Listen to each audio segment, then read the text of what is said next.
Hello, and thank you for joining me once again for Scots United, where I and my team of Scots, who are also me, bring you the latest in movie, television, and pop culture. Speaking of pop culture, speaking of current affairs, current culture, it's been a tough week. On that note, let's go to Margo.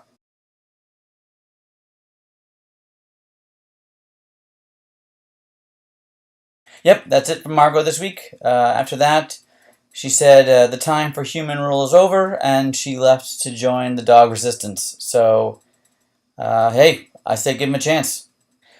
But since we're here, perhaps you do need a respite from the woes of society. Let's spotlight two cartoons, vastly different, but two that might bring you some laughter, some joy, and both have recently come live on Netflix. So let's go to Scott and hear about the show called Big Mouth.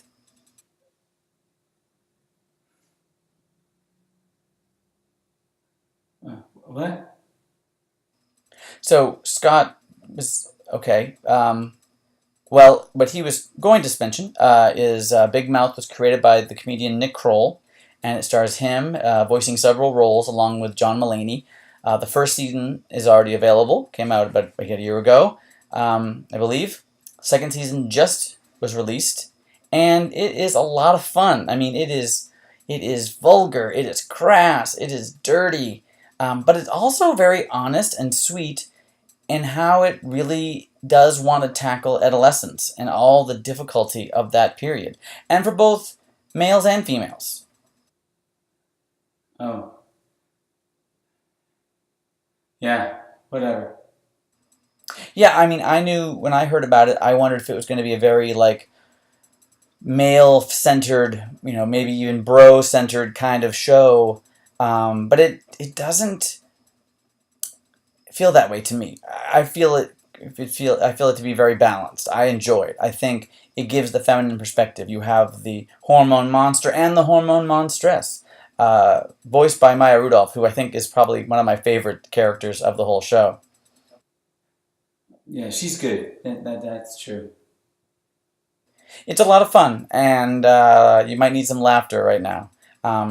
If it wasn't so vulgar and riddled with curses, it might even be something worth screening with an adolescent, if they wouldn't be mortified by it. But I feel like the point of view it puts across is actually really productive and constructive and wants to kind of address the misery and awfulness and shame of adolescence and try to be honest about it, which I think is kind of fresh and kind of unheard of. Now let's go to Scott and hear about a totally different show available on Netflix. The first season, it just started. It's called Hilda.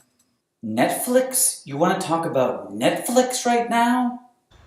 I, for one, cuddled up on the couch with Margo and checked out Hilda on Netflix. It's really beautiful. It's intended probably for like the age 6 to 10 crowd, but it's based off of a graphic novel.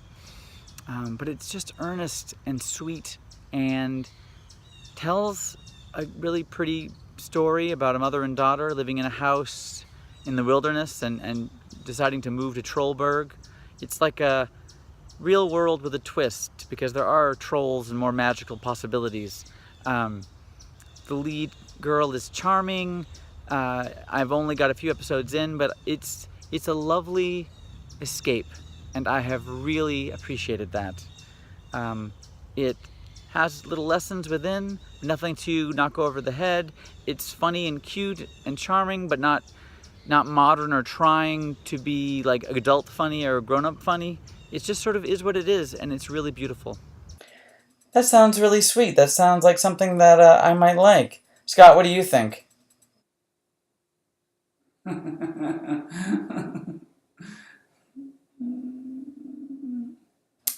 I think we've lost him for now.